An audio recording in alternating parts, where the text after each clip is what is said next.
સમય પ્રમાણે વલ્લભાધીશ સુબોધિનીજીનું પાન વલ્લભ કરાવે તો થાય. આને સ્પર્શ કરવો આપણા બસ. આપણે અત્યારે અનુસંધાન પાંડવો ભીષ્મ પાસે ગયા અને જે શોક હતો યુધિષ્ઠિરને કે આ બધું મેં ખોટું કર્યું, હવે ભીષ્મ પિતામહ એને જે રાજ સલાહ આપશે એનું અનુસંધાન. તત્ર બ્રહ્મસય સર્વે દેવ વર્ષય સતમાં રાજશ્રયક્ષ તત્રા સંદૃષ્ટ ભરત પુંગવમ પર્વતો નારદો ગૌમ્ય ભગવાન બાદ નારાયણ બૃહદવસો ભરદ્વાજ સશિષ્યો રેણુકાસુત વશિષ્ઠ ઇન્દ્રપતિ સ્થિતો ગૃત્સમોદ સ્થિત કક્ષીવાન ગૌતમાશીષ કૌશિકોથ સુદર્શન અન્ય ચ મુનયો બ્રહ્મન બ્રહ્મરાત દયો ભલા શિષ્ય રૂપેતા આ જગમુ કશ્યપાંગી શિરદાય. અર્થ પર્વત મુનિ નારદજી મહર્ષિ ધૌમ્ય ભગવાન વ્યાસ બૃહદસ્ય ભારદ્વાજ પરશુરામ પોતાના શિષ્યો સાથે વશિષ્ઠ ઇન્દ્ર બ્રહ્મદ ત્રિત ગૃત્સપદ અસિત કક્ષીવાન ગૌતમ અગ્નિ વિશ્વામિત્ર સુદર્શન તેમજ સુખદેવ વગેરે શુદ્ધ ચિત્ત મહાત્મા ગણ અને શિષ્યો સહિત કશ્યપ બૃહસ્પતિ વગેરે બધા બ્રહ્મર્ષિઓ દેવર્ષિઓ અને રાજશ્રીઓ ભરત વંશમાં શ્રેષ્ઠ ભીષ્મ પિતામહના દર્શન કરવા ગયા. આ બધા ઋષિઓ કેમ ગયા? કારણ કે ભીષ્મ પિતામહ પાસેથી જે જાણવા મળે એ બીજા પાસેથી, અને હવે એનો છેલ્લો સમય છે. હવે પછી ભીષ્મ પિતામહના દર્શન થવાના નથી, કારણ એ શીત સૈયા ઉપર બિરાજેલા છે. હવે સુબોધિનીજી ભૃગુ વગેરે બ્રહ્મર્ષિ નારદજી વગેરે દેવર્ષિઓ મનુ વગેરે, જો 3 જાતના ઋષિઓ છે, રાજશ્રી, પછી સાત્વિક અને તામસ. જે ઋષિઓને જે જોઈતું હતું સમજવું હતું એ બધા માટે ભીષ્મ પાસે ગયા. ભૃગુ વગેરે બ્રહ્મર્ષિ, નારદજી વગેરે દેવર્ષિ, કોઈ બ્રહ્મર્ષિ કોઈ રાજશ્રી છે, મનુ વગેરે રાજશ્રી એ 3 પ્રકારના ધર્મ અને 3 પ્રકારના મંત્રોના દ્રષ્ટા હતા. દરેક મંત્રનો દ્રષ્ટા હોય. દેહ ઇન્દ્રિયાદિ સંપૂર્ણ રીતે સ્વસ્થ હોય તો શુદ્ધ ધર્મ વગેરેની સ્ફૂર્તિ થાય છે, અન્યથા નહીં. એવું ધર્મ તત્વ છે એમ જાણી ભીષ્મ પિતામહના દેહ ઇન્દ્રિયના સ્વસ્થ પ્રતીત થતા ન હોવાથી એમનામાં ધર્મની સ્થિતિ, જો આ વાક્ય સરસ કીધું, ભીષ્મ પિતામહના દેહ ઇન્દ્રિયાદિ સ્વસ્થ પ્રતીત, સ્વસ્થ નહોતા, ક્યાં સૂતા હતા? બાણ સૈયા ઉપર. એમનામાં ધર્મની સ્થિતિ છે. હવે સ્થિત પ્રજ્ઞ, સમાધિમાં સ્થિત પ્રજ્ઞ જાણવો કેમ કે છે. હવે સ્થિત પ્રજ્ઞ છે, પણ રાહ કોની જુએ છે? ઠાકોરજીની. દ્વારકાધીશે એને વચન આપ્યું હતું કે અંત સમય હું આવીશ, અને ત્યારે ભીષ્મ સ્તુતિ કરે છે કે મારી મતીને મેં કુંવારી રાખી છે, મેં પરણાવી નથી, મારે તમારી સાથે પરણાવી છે. તો ભીષ્મની રતિમતીને ગતિ ઠાકોરજીના ચરણારવિંદમાં, અને છેલ્લે તે જ પ્રકાશ દ્વારકાધીશના ચરણારવિંદમાં ગયો. હવે આગળ એમનામાં ધર્મની સ્થિતિ છે કે નહીં તે જાણવા માટે ઋષિગણ પધાર્યા.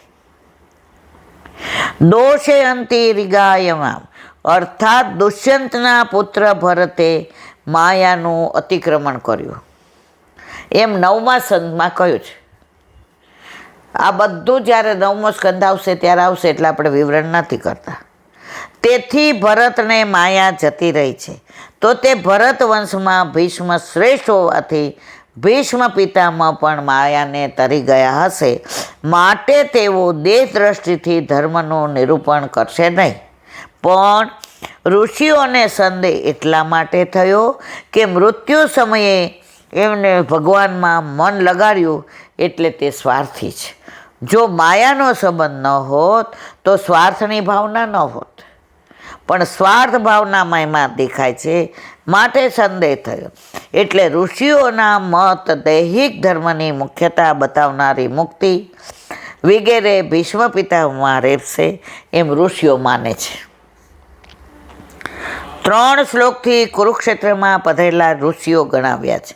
ભગવાન બાદરાયણ વ્યાસજી માત્ર દેવર્ષિ નથી પણ ભગવાન છે. કારણ કે ઠાકોરજીના જેટલા અવતાર છે, કોઈ આવેશ અવતાર છે, કોઈ જ્ઞાન અવતાર છે, કોઈ હાસ્ય અવતાર છે. તો વ્યાસજી કોણ છે? ઠાકોરજીના જ્ઞાન અવતાર છે. પરશુરામ કોણ છે? આવેશ અવતાર છે. રામજી કોણ છે? હાસ્ય અવતાર છે.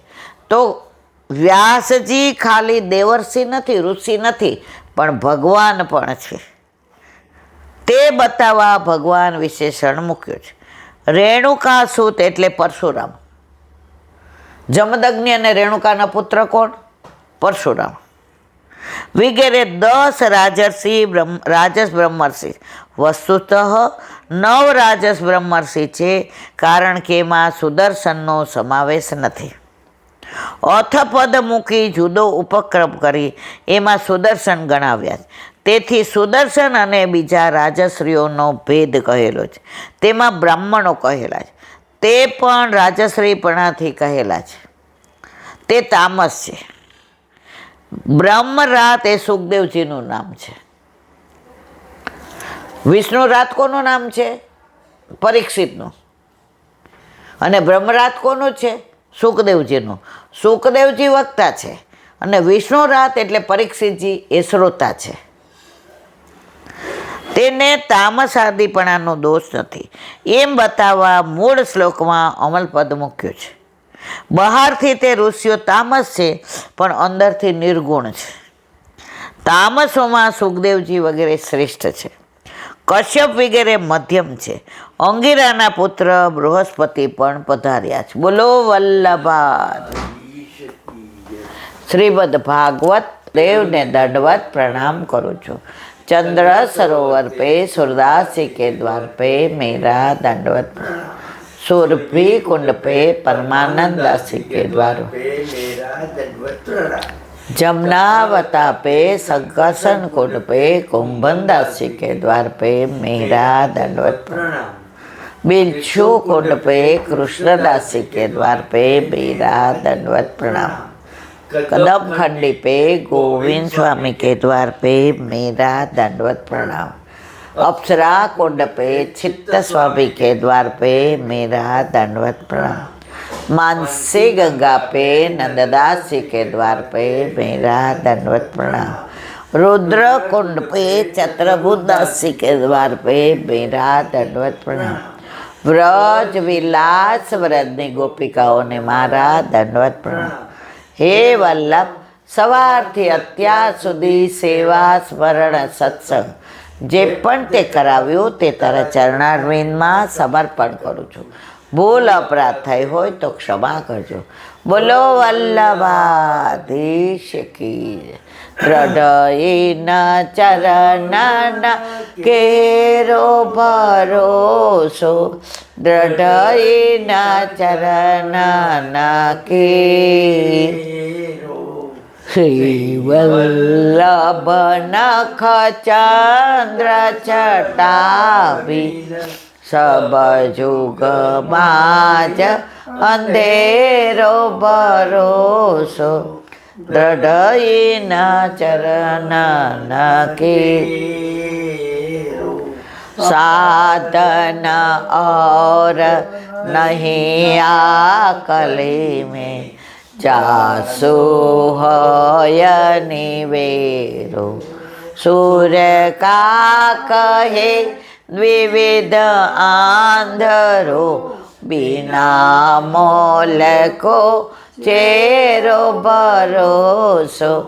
દ્રઢયના ચરણના દ્રઢયના ચરણના દ્રઢયના ચરણના કે શ્રી વલ્લભાધીશ. આજનો આ સત્સંગ મારા વલ્લભના ચરણારવિંદમાં સમર્પણ કરું છું. ભૂલ અપરાધ થઈ હોય તો ક્ષમા કરજો. આ મારા વલ્લભની વાણી અને ભૂલો એ મારી. બોલો વલ્લભાધીશ. ગોવિંદરાયજીના પ્રાગટ્ય ઉત્સવની ખૂબ ખૂબ વધાય, ખૂબ ખૂબ વધાય, ખૂબ ખૂબ વધાય. બધાય વૈષ્ણવને જાજા કરી જય શ્રી કૃષ્ણ.